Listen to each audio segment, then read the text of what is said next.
조선팔도 산천이 꽁꽁 얼어붙어 까마귀조차 날개를 접던 그의 겨울이었습니다. 강원도 깊은 산골, 해가 정오가 되어야 겨우 얼굴을 내미는 가파른 만지골에 무쇠라 불리는 사내가 살았습니다. 무쇠는 이름처럼 단단한 몸을 가졌으나 그 속엔 솜사탕보다 고운 마음을 품은 약초꾼이었지요. 하지만 하늘도 무심하시지 그에게 남겨진 건 병들어 앞이 흐릿한 5살배기 아들 꼬맹이뿐이었습니다. 아빠 배고파? 구독과 좋아요, 어디서 보고 계시는지 댓글 주시면 그곳으로 행운을 보내드릴게요.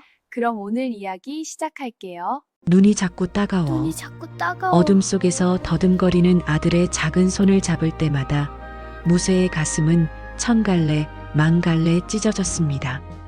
아들의 눈을 뜨게 할 수만 있다면 제 심장이라도 꺼내 바칠 사내였습니다.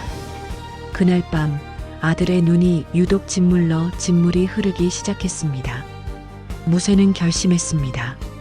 이 눈보라를 뚫고 산 너머 동백숲으로 가서 눈에 좋다는 동백기름 한 방울이라도 구해오겠노라고 말입니다.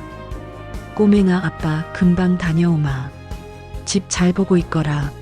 무쇠는 횃불 하나에 의지한 채 산을 올랐습니다. 발을 헛디디면 그대로 천길 낭떠러지인 죽음의 산길이었으나 자식을 향한 아비의 발걸음엔 망설임이 없었습니다. 무릎까지 차오르는 눈을 헤치며 한참을 나아갔을까요? 짐승의 울음소리도 들리지 않던 고요한 산속에서 미세한 신음이 들려왔습니다.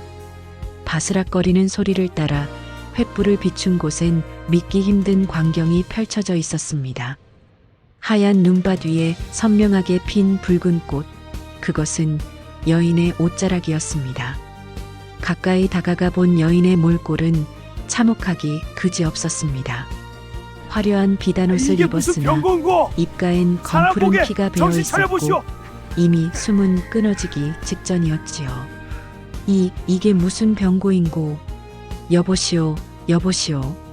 정신 차려보시오. 무쇠가 여인을 흔들었지만 반응이 없었습니다.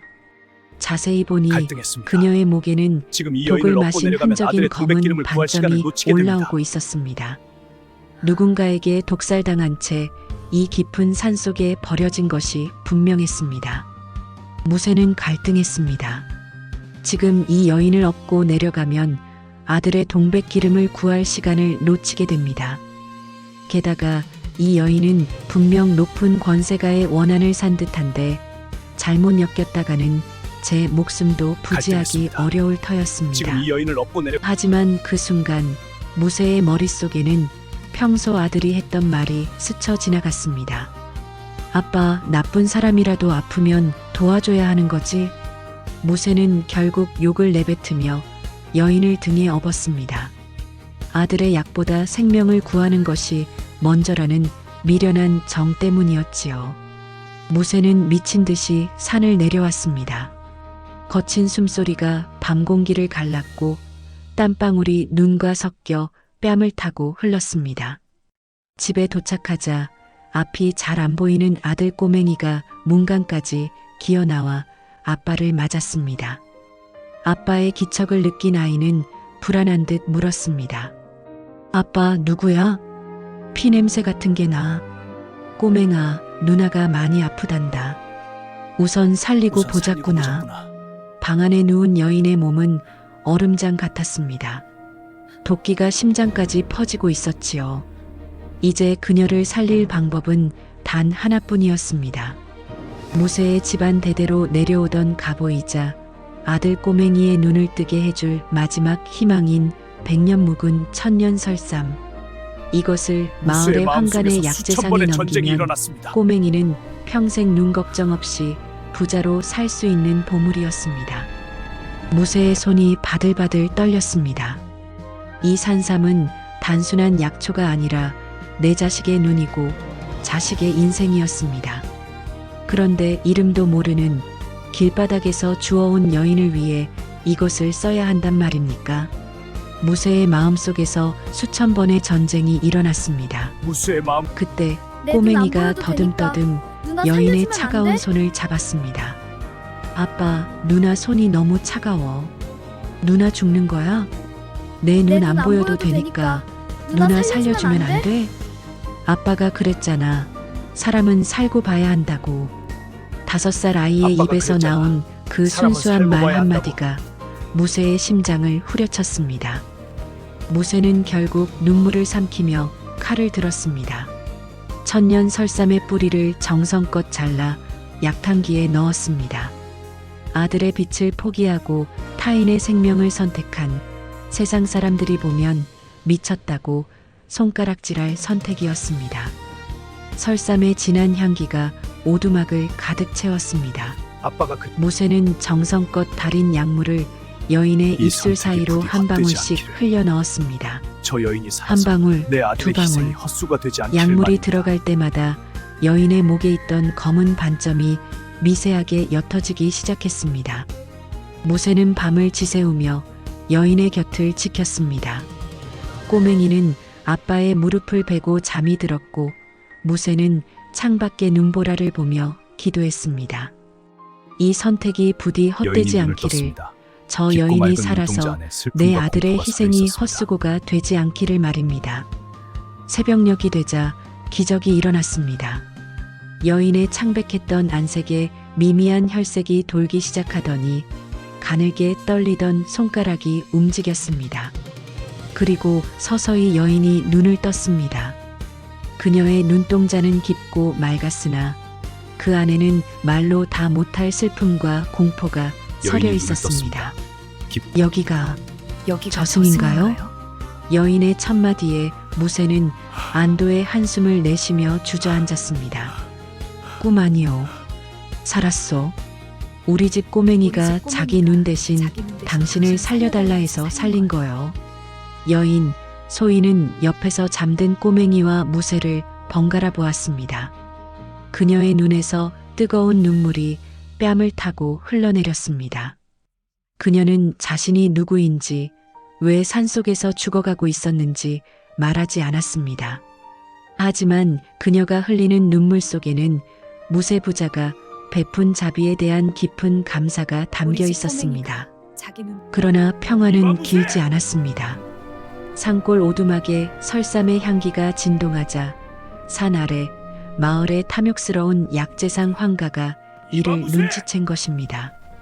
황가는 100년 된 산삼의 냄새를 귀신같이 맡는 자였습니다.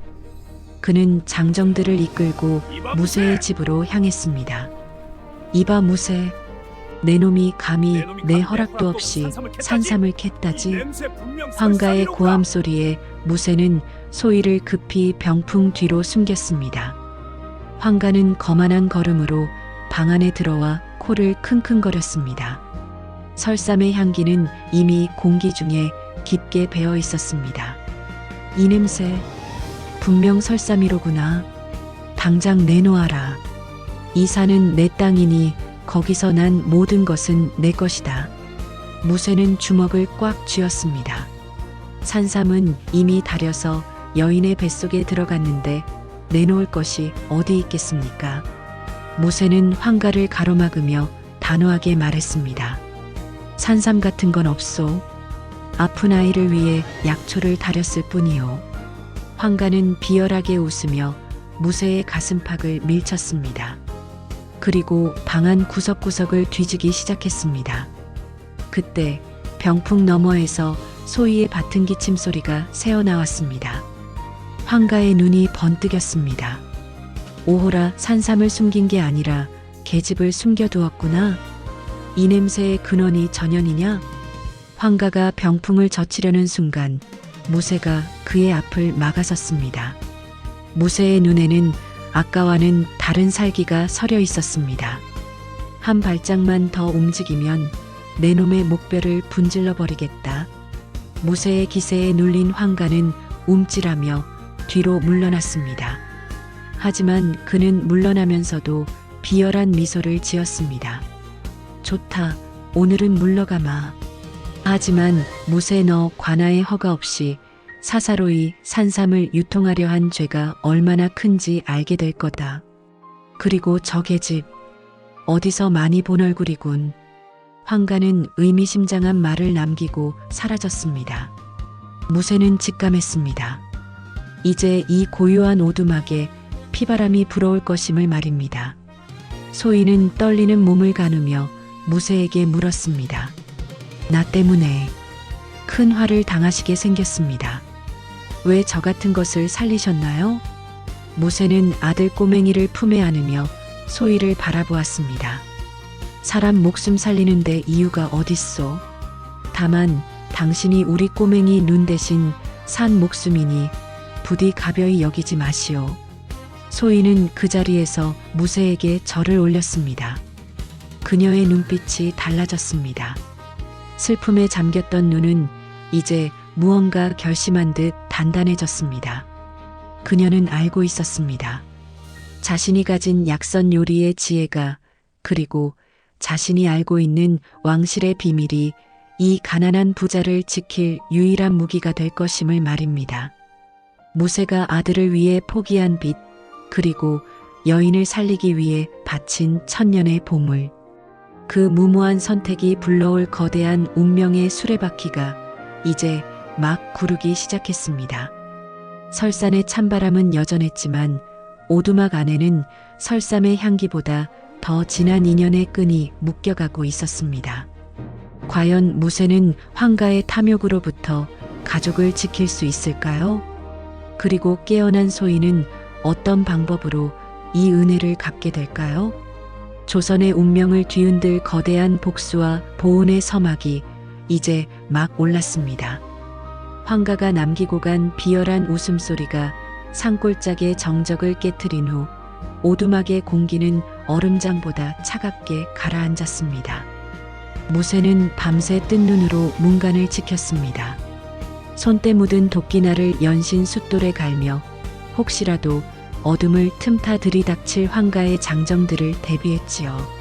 하지만 정작 무쇠의 마음을 더 무겁게 짓누르는 것은 텅 빈 약상자였습니다.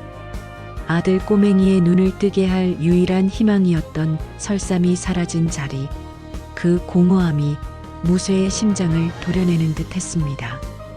다음 날 아침 눈을 뜬 소희는 어제의 가녀린 모습이 아니었습니다. 그녀는 서둘러 몸을 추스르더니 무쇠에게 부엌을 빌려달라 청했습니다. 무쇠가 나무를 하러 간 사이 소희는 꼬맹이의 손을 잡고 마당 구석구석을 돌았습니다. 앞이 흐릿한 꼬맹이는 누나의 치맛자락을 잡고 아장아장 걸음을 옮겼지요. 누나, 아빠가 그러는데 누나는 하늘에서 온 선녀님이야? 소희는 꼬맹이의 머리를 쓰다듬으며 인자하게 웃었습니다. 선녀는 아니란다. 하지만 내가 나에게 준 빛을 내가 맛있는 선물로 돌려주러 왔지. 소희는 무쇠가 땔감이나 만들려고 쌓아둔 잡목더미와 텃밭에 버려진 시든 배춧잎, 그리고 장독대 밑에 굴러다니던 묵은 콩들을 살피기 시작했습니다. 무쇠의 눈에는 그저 버려진 쓰레기였으나 소희의 눈에는 그것들이 모두 기적의 재료였습니다. 그녀는 부엌 아궁이에 불을 지피고 낡은 솥단지를 닦아냈습니다.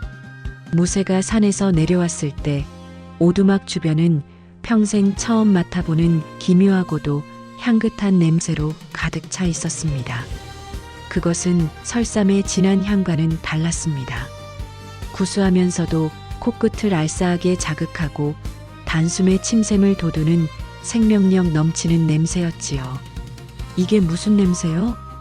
우리 집에 고기라도 생겼단 말이오? 무쇠가 눈을 휘둥그레 뜨며 부엌 안을 들여다보았습니다. 소희는 땀방울을 훔치며 작은 사발 하나를 무쇠에게 내밀었습니다. 사발 안에는 맑은 빛깔의 죽이 담겨 있었는데 그 위로 잘게 썬 이름 모를 뿌리들이 보석처럼 박혀 있었습니다. 나리, 이것을 꼬맹이에게 먹이십시오. 설삼의 기운이 아직 이 아이의 주변을 맴돌고 있습니다. 제가 그 기운을 이죽 한 그릇에 가두어 두었으니 아이의 막힌 눈길을 뚫어줄 것입니다. 무쇠는 반신반의하며 꼬맹이에게 죽을 먹였습니다. 한 숟가락, 두 숟가락. 죽이 아이의 목구멍을 넘어갈 때마다 꼬맹이의 창백했던 뺨에 발그레한 기운이 돌았습니다. 아이는 갑자기 눈을 비비더니 소리쳤습니다. 아빠, 누나 얼굴이 보여. 아까보다 훨씬 더 잘 보여. 저기 창문에 구멍 난 것도 보여. 무쇠는 숟가락을 떨어뜨렸습니다. 아들의 눈가에 맺힌 진물이 사라지고 흐릿하던 눈동자가 마치 맑은 샘물처럼 반짝이고 있었던 것입니다. 이것은 의원이 지어준 쓴 약으로는 결코 볼 수 없었던 기적이었습니다. 소희는 무쇠에게 나직이 고백했습니다. 저는 한양에서 왕실의 수라를 담당하던 약선방의 소희라고 합니다. 음식으로 병을 다스리고 재료로 성품을 다스리는 법을 배웠지요. 비록 제 몸에 도끼를 빼느라 귀한 설삼을 다 썼으나 그 기운이 꼬맹이의 몸속에서 제대로 돌도록 돕는 것은 제 몫입니다. 무쇠는 그제야 자신이 살린 여인이 예사인물이 아님을 깨달았습니다. 하지만 기쁨도 잠시 산 아래에서 요란한 말발굽 소리가 들려왔습니다. 황가가 이번에는 관아의 포졸들을 대동하고 나타난 것입니다. 이놈 무쇠야, 내 놈이 사악한 요술을 부려 죽어가는 시체를 살려내고 나라의 진상품인 산삼을 빼돌렸다는 고변이 들어왔다. 당장 저 계집과 너를 압송하겠다. 황가는 소희의 얼굴을 뚫어지게 쳐다보며 비열하게 웃었습니다. 그는 이미 한양의 연주를 통해 소희의 인상차기를 확인한 상태였습니다. 소희는 반역죄로 몰려 쫓기던 몸이었기에 그녀를 잡아 바치면 황가는 엄청난 현상금과 권세를 얻게 될 터였지요. 포졸들이 무쇠를 포박하려 들자 무쇠는 도끼를 지켜들고 포효했습니다. 짐승 같은 기세에 포졸들이 주춤하는 사이 소희가 앞으로 나섰습니다. 멈추시오. 내가 제 발로 내려갈 테니 이 사내와 아이는 건드리지 마시오. 소희는 무쇠를 바라보며 눈으로 신호를 보냈습니다. 기다리십시오. 반드시 돌아오겠습니다. 라는 무언의 약속이었지요. 무쇠는 울분을 참지 못하고 바닥을 쳤습니다. 자신의 무능함 때문에 아들의 은인이 다시 사지로 끌려가는 것을 지켜봐야만 했으니까요. 황가는 소희를 거칠게 잡아 수레에 태웠습니다. 그리고 무쇠의 집 마당에 있던 낡은 솥단지를 발로 차 엎어버렸지요. 천한 것들이 감히 기적을 노네? 이녀는 한양 관가로 압송되어 거여령에 처해질 것이고 무쇠 너는 이 산에서 쫓겨날 줄 알아라. 황가 일당이 먼지를 일으키며 사라진 후 무쇠는 엎어진 솥단지를 부여잡고 오열했습니다. 하지만 그때 꼬맹이가 무쇠의 옷자락을 당겼습니다. 아빠, 울지 마. 누나가 아까 내 귀에 대고 속삭였어. 저기 장독대 뒤에 숨겨둔 단지가 있다고. 그걸 절대 뺏기지 말라고 했어. 무쇠는 번뜩 정신이 들었습니다. 장독대 뒤를 파헤치자 작은 옹기단지 하나가 나왔습니다. 그 안에는 소희가 밤새 정성껏 만들어둔 비방의 약선장이 들어있었습니다. 소희는 자신이 끌려갈 것을 예감하고 무쇠와 꼬맹이가 살아남을 마지막 비책을 남겨둔 것이었습니다. 무쇠의 눈빛이 달라졌습니다. 이제 그는 더 이상 도망치는 약초꾼이 아니었습니다. 소희가 남긴 이 마지막 희망을 들고 그는 아들의 눈을 완전히 고치고 소희를 구해내기 위한 반격의 길을 떠나기로 결심했습니다.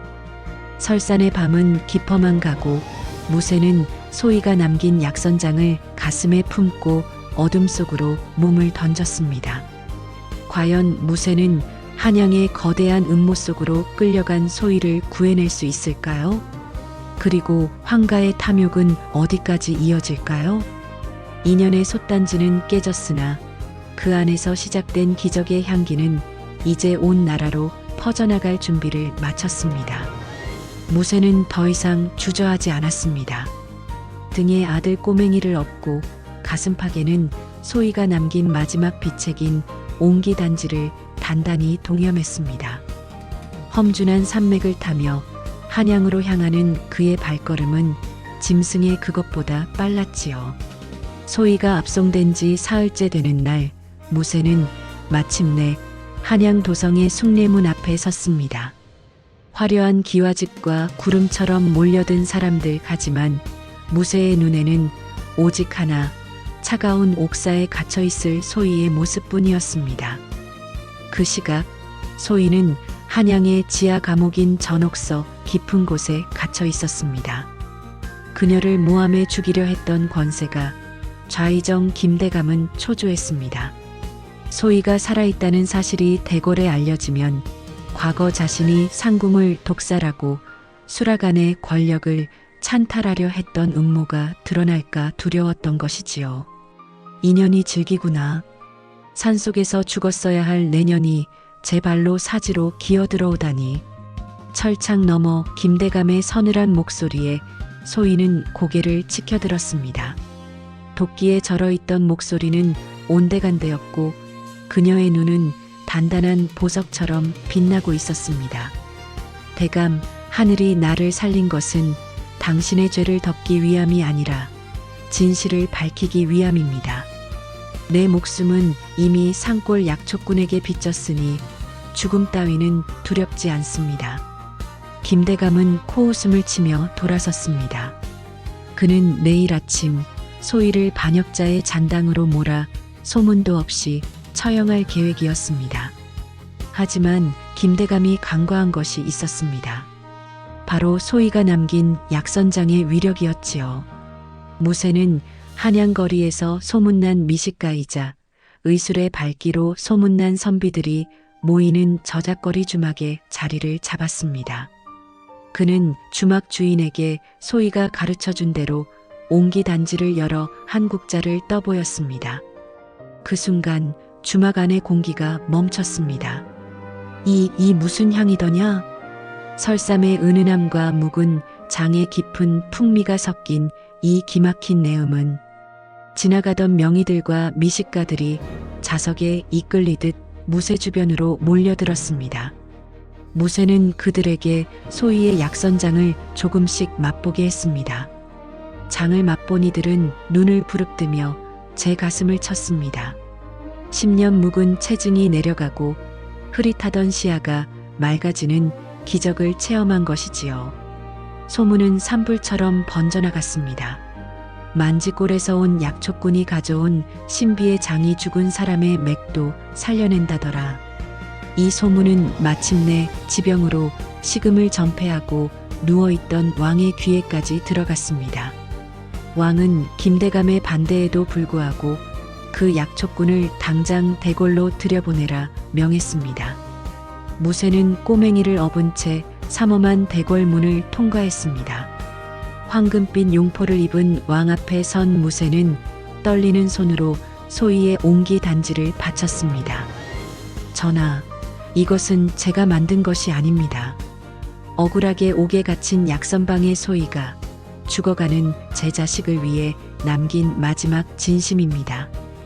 왕은 무쇠가 올린 장으로 끓인 죽을 한술 떴습니다. 한 수저가 입에 닿는 순간 왕의 안색에 화색이 돌았습니다. 막혔던 기혈이 뚫리고 손끝에 힘이 들어가는 것을 느낀 왕은 자리를 박차고 일어났습니다. 이 맛은 10년 전 내 입맛을 돋우던 그 상궁의 솜씨와 닮았구나. 김대감, 내 놈이 반역자라 몰았던 그 여인이 어찌 이런 상서로운 기운을 지닌 음식을 만든단 말이냐? 왕의 불호령에 김대감은 바닥에 엎드려 사시나무 떨듯 떨었습니다. 하지만 그때 복도 끝에서 소환관이 달려와 비보를 전했습니다. 전하, 전옥서에 불이 났사옵니다. 누군가 증거를 없애려 옥사에 불을 지른 모양이옵니다. 무쇠의 가슴이 철렁 내려앉았습니다. 김대감이 소희를 입막음하기 위해 전옥서에 불을 지른 것이었습니다. 무쇠는 왕의 허락도 구하지 않은 채 대궐 마당을 가로질러 불길이 치솟는 전옥서를 향해 질주했습니다. 소희 씨, 소희 씨. 활활 타오르는 불길 사이로 무쇠의 포효가 울려 퍼졌습니다. 불길은 이미 옥사를 집어삼켰고 사람들은 겁에 질려 도망치기 바빴지요.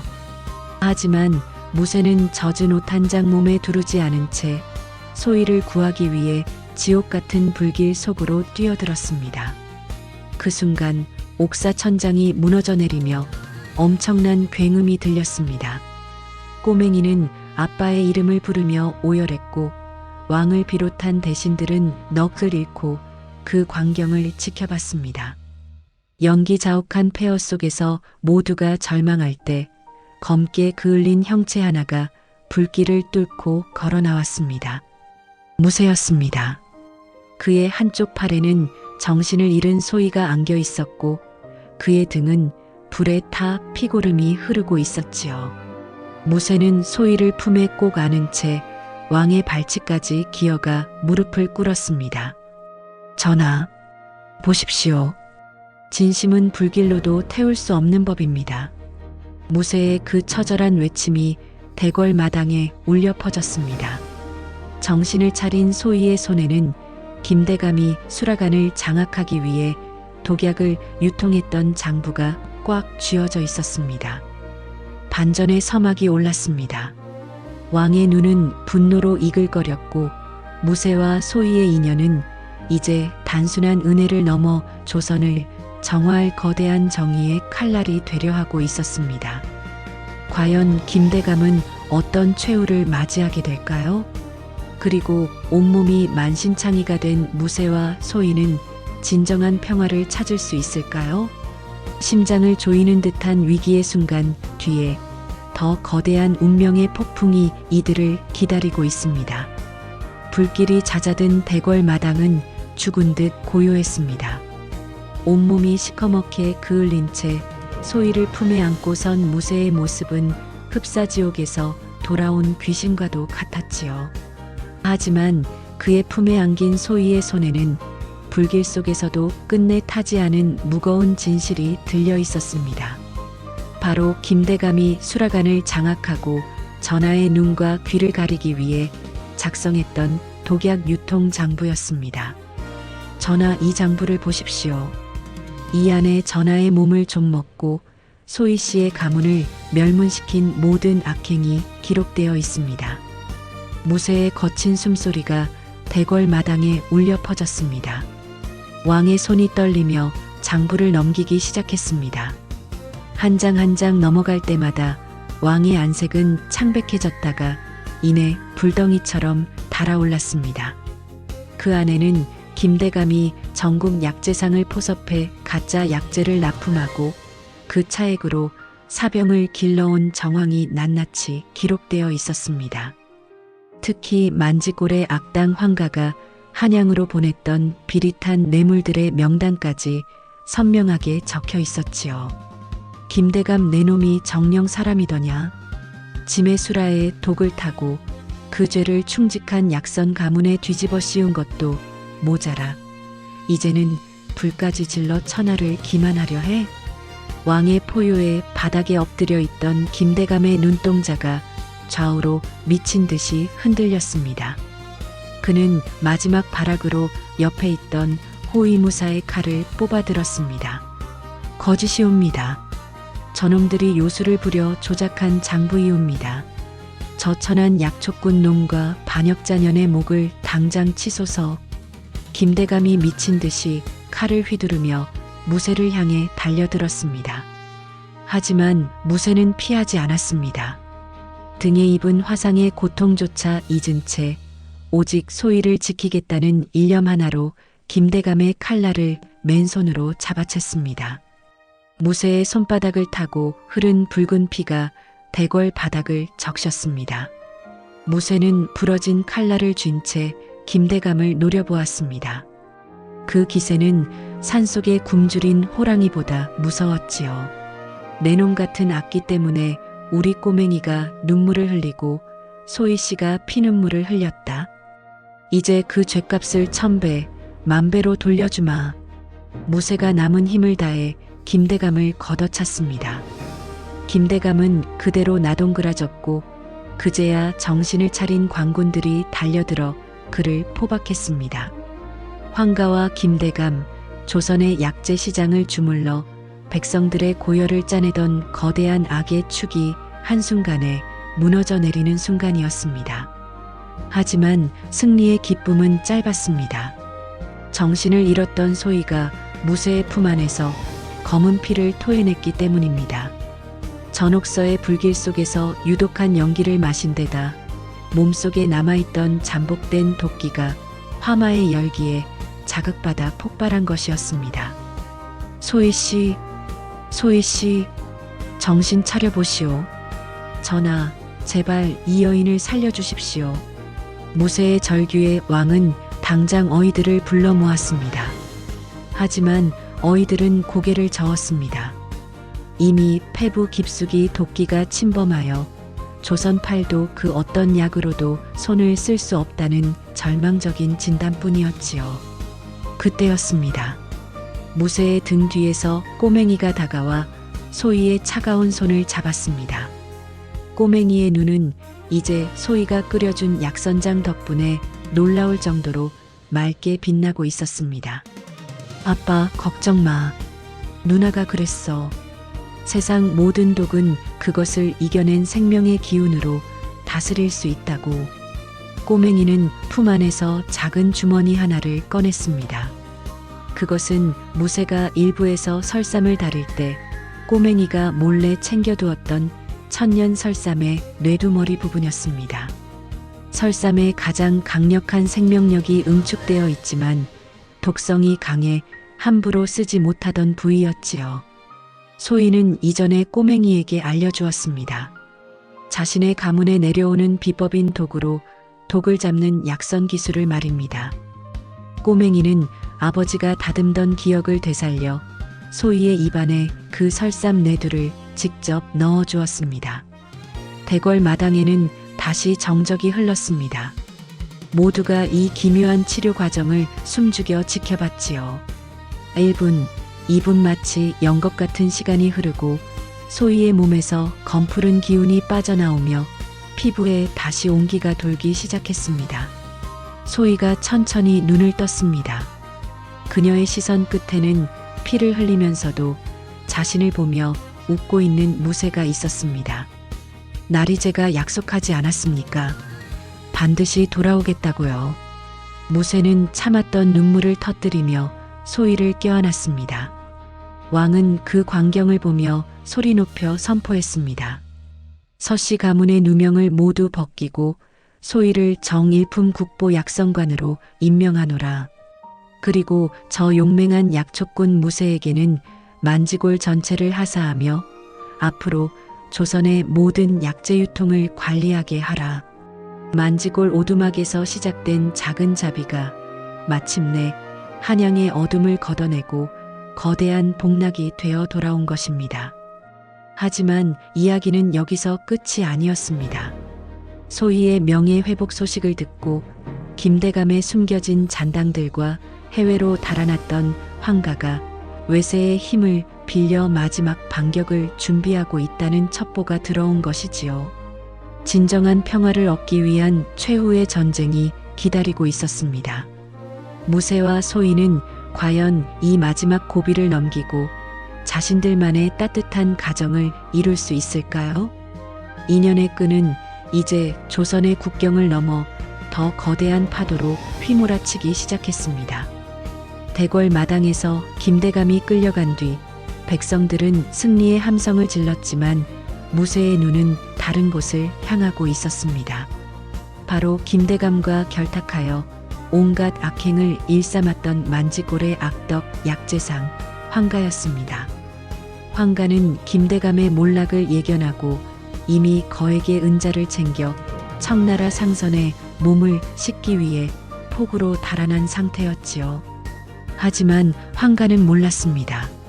자신이 무쇠의 오두막에서 약탈해 자루에 담았던 그 귀한 약초들이 사실은 소희가 미리 손을 써둔 독초였다는 사실을 말입니다. 황가는 도망치는 배 위에서 급한 마음에 그 약초들을 씹어먹으며 기력을 보충하려 했습니다. 그러나 그가 먹은 것은 몸을 살리는 삶이 아니라 정신을 흐리게 하고 온몸의 근육을 마비시키는 천남성이었습니다. 포구에 도착했을 때 황가는 이미 혀가 굳어 말도 못하고 팔다리를 벌벌 떠는 흉측한 몰골이 되어 있었습니다. 그때 기마대를 이끌고 나타난 무쇠가 배의 입구를 가로막았습니다.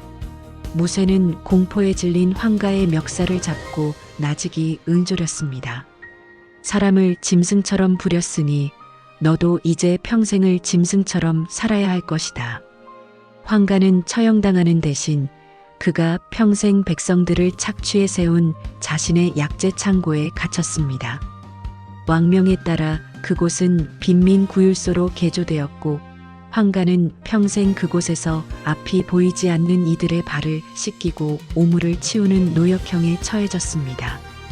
재물에 미쳐 사람을 보지 못했던 자가 이제는 재물 한 푼 없이 사람의 발치에서 평생을 속죄하게 된 것입니다.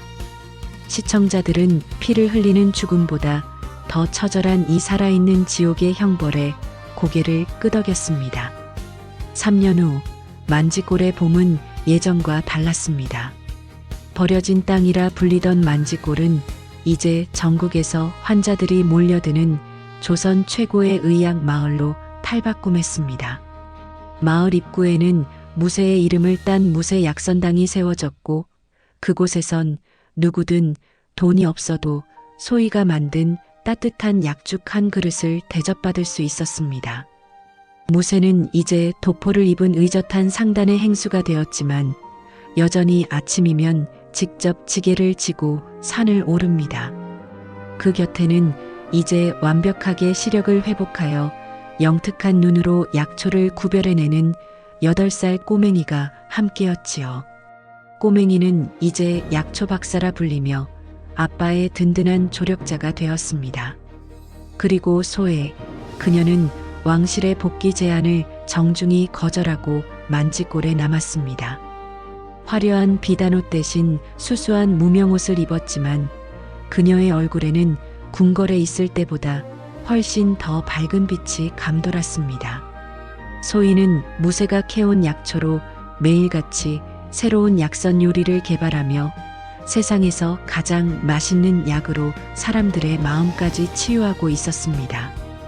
어느 화창한 봄날 무쇠와 소희는 3년 전 처음 만났던 그 눈 덮인 산등성이에 올랐습니다. 이제 그곳은 눈 대신 하얀 백꽃이 흩날리는 꽃길이 되어 있었지요. 무쇠가 수줍게 품 안에서 무언가를 꺼냈습니다. 그것은 금도 은도 아닌 자신이 직접 깎아 만든 나무 비녀였습니다.